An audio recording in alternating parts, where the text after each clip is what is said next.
Today's lesson is the review for your Unit 9 test. Question number 1 is going to ask you, what are the degree and the leading coefficient of the polynomial below? Remember that to find the degree and the leading coefficient, your polynomial must be in standard form. That means all you need to do is find the largest exponent, which would be the 5 right here. And then this whole term that's in front of it, including the symbol, is going to be your leading term. From this leading term, you can get your degree. Your degree is going to be the exponent right here. So my degree is going to be 5, and the leading coefficient is going to be this number that's in front of the variable that you have, minus u. Please make sure that you grab the symbol as well, because it can be positive or it can be negative. All right, question number 2 is going to ask you to choose the end behavior of the graph. Now, you could go ahead and go to Desmos.com and graph these, but to do this, all you have to do is look at the leading coefficient. The nice thing about Alg is that they have it in standard form for you already for part A and for part B. It's just part C that we need to do some multiplying on. So for part C, you might want to go to Desmos, but for part A, you just need to do the very first term. And once again, just like in the last one, you're going to look at your degree and you're going to look at your leading coefficient. Let's start with the leading coefficient. The leading coefficient, you're just going to look at it and say, is it positive or is it negative? So for part A, my 3 is positive. And if I look over here, that means that my graph is going to rise on the right side. So my right side is going to go up, which means it is rising on the right. Now I'm going to go ahead and look at my degree. That's the circled exponent. I'm going to ask myself if it's odd or if it's even. I do have it right down here to let you know what's even and what's odd. Mine for A is a 5, so it is odd. So I'm going to go ahead and write odd, which if I read that, it says the graph does the opposite of the right side. So my right side is going up. It's going to be going down. And this is what's happening on the left. So now if I go over to my answer choices, I need it to say falls on the left, rises on the right. And it's the first one. All right, let's take a look at the next one. My leading coefficient of 6 is positive. So if I look over here, it's positive, so my graph is going to rise. And this is what's happening on the right side of my graph, per this right here. For the left side, I'm going to look here at the degree. 4 is even, so it's going to do the same. The left side is going to do the same. So it's even, so it's also going to rise on the left. So I'm looking for rises and rises. So notice this first one, it does say falls to the left. Nope. The next one says rises to the left. Yes, but it says falls to the right. That's not correct. The next one says rises to the left and rises to the right. There we go. That's the one I want. And I'm done. I don't need to read the last one. All right, for part C, you're going to either need to do some multiplication or you're going to need to go ahead and put this into Desmos. I'm going to go ahead and do some multiplication. So the first thing I'm going to do is I'm going to distribute those x minus 3 squareds and the x plus 2 squareds. That's going to give me x squared minus 6x plus 9. And for the other one, it's going to give me x squared plus 4x plus 4. So I'm going to take the 2 and I'm going to add it, 2 plus 2, and I'm going to take the 2 and I'm going to square it, 2 times 2. That's where the 4 and the 4 came from. The middle term is where I add is going to have the x, and the last one where I multiplied is just going to be the number by itself. Same thing with the negative 3. I did negative 3 plus negative 3. That's where the negative 6 came from. That one gets the x. When I do negative 3 times negative 3, I get positive 9. That one does not get the variable. All right, now I'm going to go ahead and distribute the 4.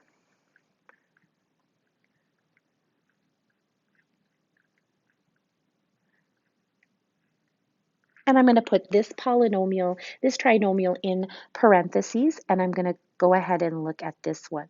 Now, I would have to multiply this whole thing out, but what I want to look for is what's my leading term? So I'm going to start with giving that 4x squared, this right here, and multiplying it to each one of these.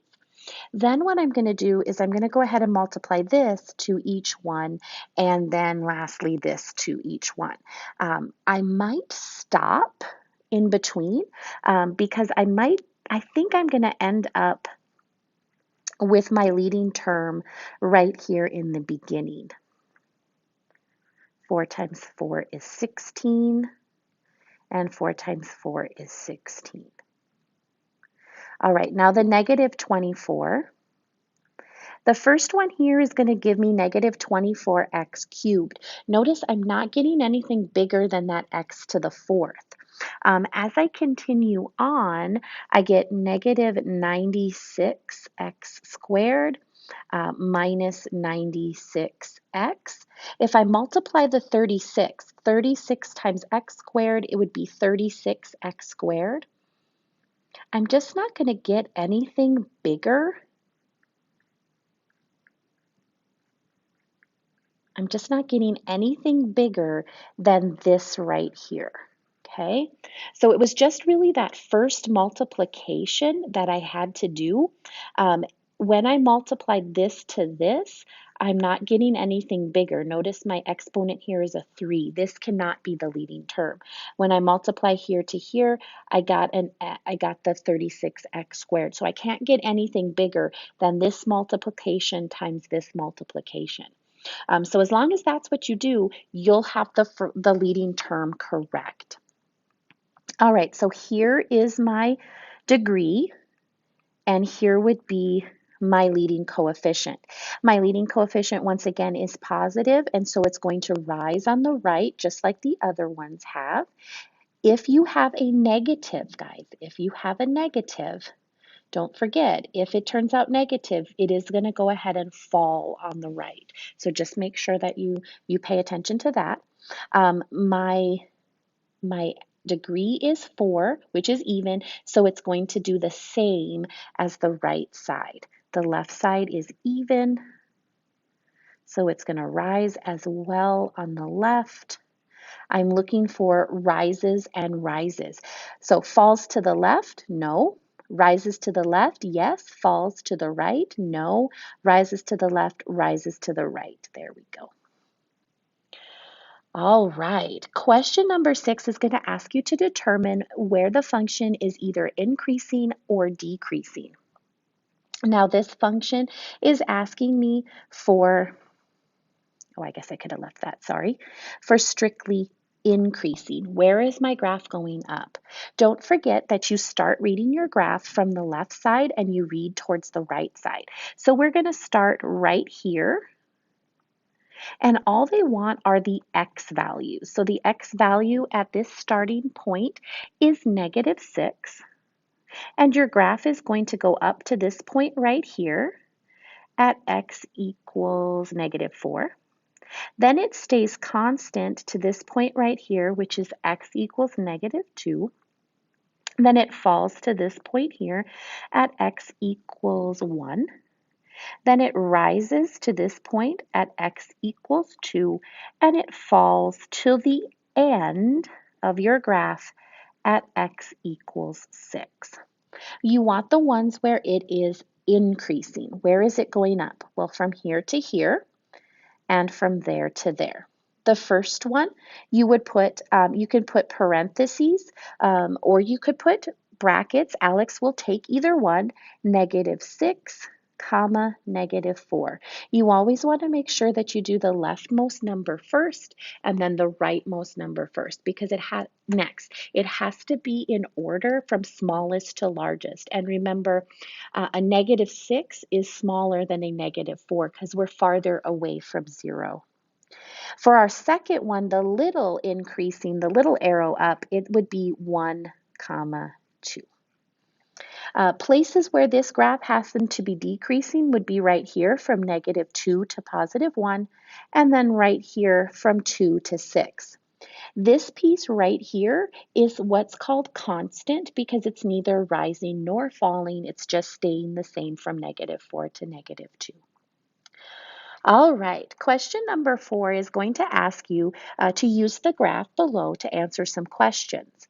It's going to ask you either about your maxima or your minimums. Remember that the maximums are points like this right here, where the graph is higher, and then these points right here, this one and this one, would be considered minimums. So my question says, all local minimum values of G and the values at which the local minimum. One of these is the X coordinate, the other one is the Y coordinate. So all I need to do is I need to know what's my coordinate for my two minimums.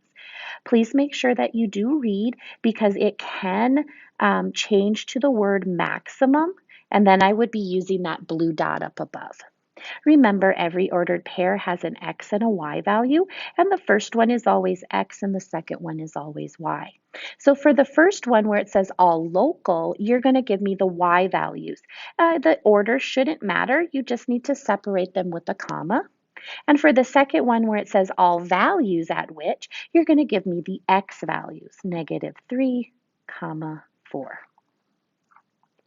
All right, question number 5 is going to show up where it asks you these 4 questions. It's going to go over what we did in the last 2, and then it's going to combine, actually it's going to combine the last 3 questions together. So we're going to go ahead and start reading the graph from the left to the right, and we're going to talk about where the function is either increasing or decreasing. My graph starts up here in the left, and it is falling down here towards this point right here, which would be considered a minimum, and it is at x equals -7. Now, the x value right here would be considered as positive infinity because we're just coming out of the blue. There's no starting dot like there was in question number 3. Then my graph rises up here to the maximum at x equals -5. You only need the x values. You do not need to do the ordered pair like we did in the last one. Then my graph is going to fall to my minimum, my second minimum, here at -2. It's going to rise back up again to my second maximum here at x equals 3. Oops, it's going to fall to my third minimum at x equals 6, sorry. And then it's going to rise right here to my third and final maximum, which is at x equals 8. And then my graph is going to fall to the end, which would be x equals -infinity. Now remember, you can use your finger to go along and read the graph. Every time you go down, you're falling. Every time you go up, you're rising. The falling action, downward action is decreasing. Upward is increasing, decreasing, increasing, decreasing, increasing, decreasing. Okay, so the first one asks, are you increasing or decreasing? That's what it's going to ask. And this one says decreasing. So we're decreasing here. I'm going to go ahead and click -infinity to -7.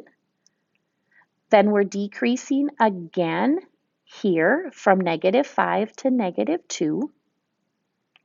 We're decreasing again here from 3 to 6. And finally, we're decreasing here from 8 to -infinity. Now, if you do take a look at these 6 to 8, there's 6 to 8. You can see that we are increasing. And if you look here from 3 to 8, From 3 to 8, well, you're decreasing, but then you're increasing. So that would not be considered strictly because you're doing from this point to this point, it's more of a fluid. Okay? All right. The next question is going to ask either about your local minima or your local maxima, and it's going to ask only for your x values. So this one does ask for the function has local minima at which x values. So I underlined it in purple and circled it in purple because the purple numbers are going to be my answers here. -7, comma, -2, comma, +6. The last two questions are going to ask about the right side and the leading coefficient and the left side and the degree. For part C, what is the sign of the leading coefficient? You just have to look at the right side of your graph. So let's go ahead and grab the right side of our graph. Here it is right here.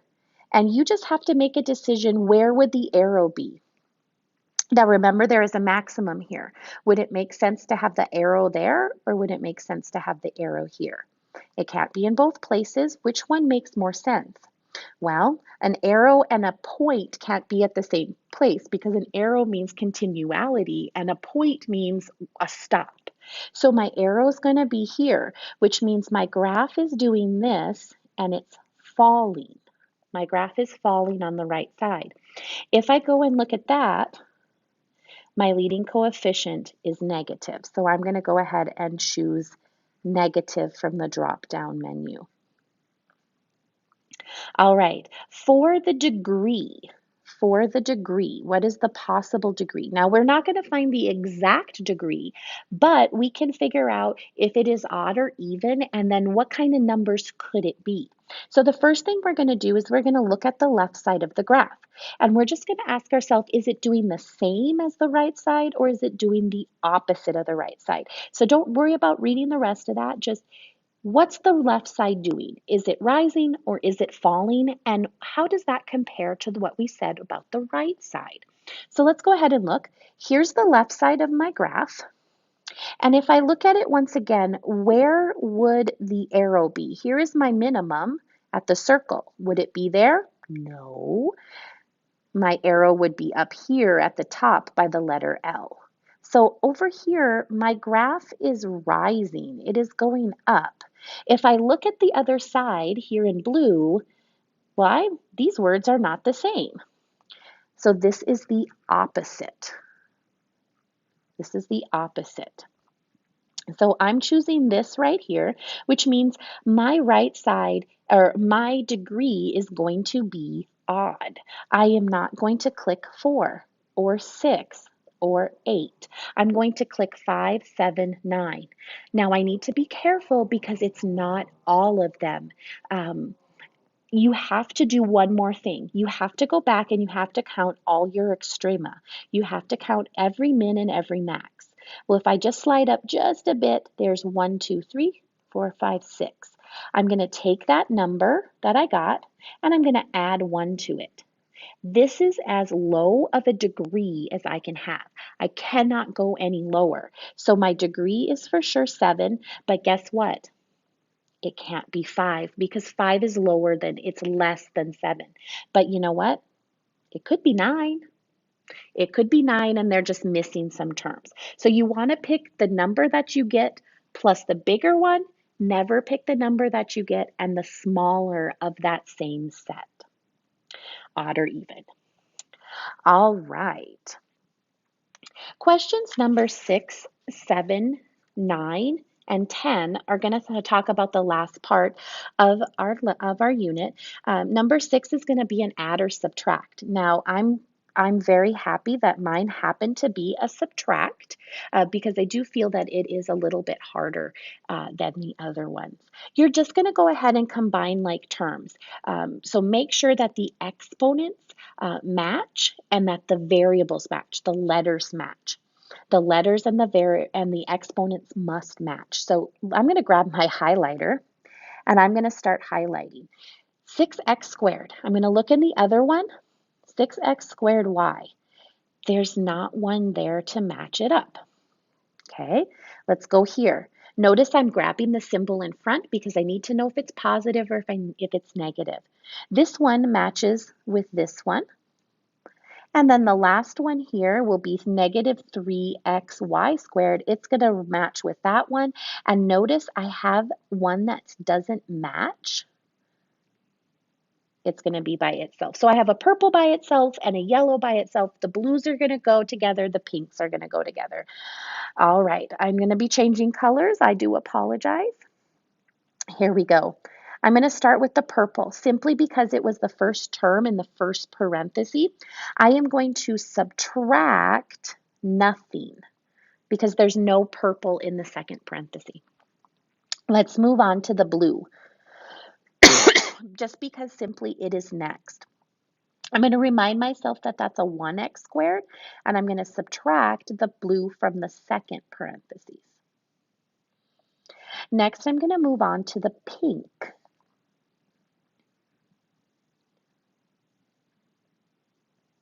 And I'm going to subtract the pink from the other parentheses. Excuse me. And lastly, the yellow. Let me see, I think this yellow will work. Perfect. Now notice in the first parenthesis, there is no yellow. And so I'm going to subtract the yellow from the second parenthesis. Do you see what I did there? Notice that with the purple and with the yellow, I had to put a 0 where there was no other color. So notice the purple has the variable first, and then there's a 0 because there's nothing over here. But with the yellow, the term is second and there's nothing here. So I'm going to go ahead and put the 0 first because there's nothing there. Now I just have to go ahead and I have to get my answer. I'm going to bring back my black. Here we go. So for the first one, 6 minus 0 is going to be 6, and then the variables, nothing happens to them. For the blue, 1 minus 4 is negative 3, and the variable stays x squared. For the pinks, negative 3 minus 2 is negative 5 xy squared. And for the last one, minus a minus is going to become a plus, which gives me plus 5y. All four of my colors are different, so these are not like terms, and this is my final answer. Okay. For number 7, they want you to write without parentheses and simplify. I just wanted to remind you, this is a multiplication problem, and there are 2 of them. Remember, you are multiplying 2 of these. I'm going to go over the box method one more time because it is my favorite. I do particularly like it because everything is together and I can multiply. Now it's going to be your choice because both terms have a variable, and so it's going to be your choice how you put them together. But basically, remember, you're just multiplying the 2 times the 2, and then both of these w's are going to go inside, so you're going to have w squared. 2 times 2 is 4. Here you're going to do 2 times negative 9, and the x and the w are both going to go inside. So you get to make a choice, negative 18 for the multiplication, and then it's your choice if you want to put xw or wx, it doesn't matter.